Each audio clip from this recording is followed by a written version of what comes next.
వాహనదారులంతా తప్పకుండా నిబంధనలు పాటిస్తూ వాహనాలను నడపాలని భద్రాచలం ఏఎస్పీ పారితోష్ పంకజ్ ఆదేశించారు. భద్రాద్రి కొత్తగూడెం జిల్లా భద్రాచలంలో ట్రాక్టర్ల యజమానులకు, డ్రైవర్లకు ప్రమాదాలపై అవగాహన ఏర్పరిచి రేడియం స్టిక్కర్లు లేని ట్రాక్టర్లకు రేడియం స్టిక్కర్లు దగ్గరుండి వేయించారు. ఈ సందర్భంగా ఏఎస్పీ మాట్లాడుతూ వాహనదారులంతా తప్పకుండా ట్రాఫిక్ నిబంధనలు పాటించాలి, లేకపోతే చర్యలు తప్పవని అన్నారు. వాహనదారులు ట్రాఫిక్ నిబంధనలు పాటించకుండా వాహనాలు నడపడం వల్ల ప్రమాదాలు జరుగుతున్నాయని, తద్వారా ఇతరులకు ప్రాణ నష్టం జరుగుతుందని అన్నారు.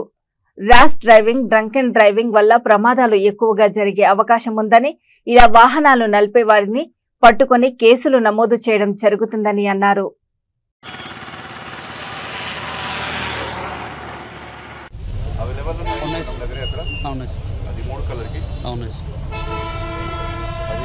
ट्रैक्टर की ट्रैक्टर पे कॉस्ट ఎంత పడుతుంది?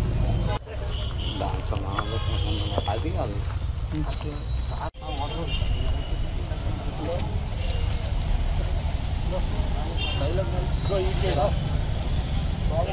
అక్కడ కూడా పెట్టండి నా ఎక్స్టెండ్ ది లిమిట్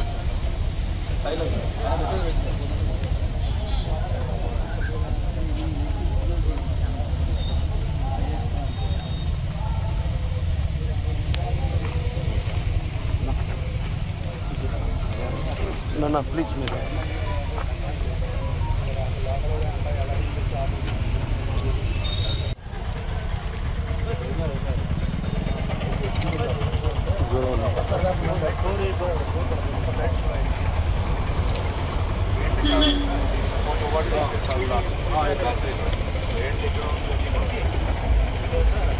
అందరికీ నమస్కారం. సో ఈరోజు భద్రాచలం సబ్ డివిజన్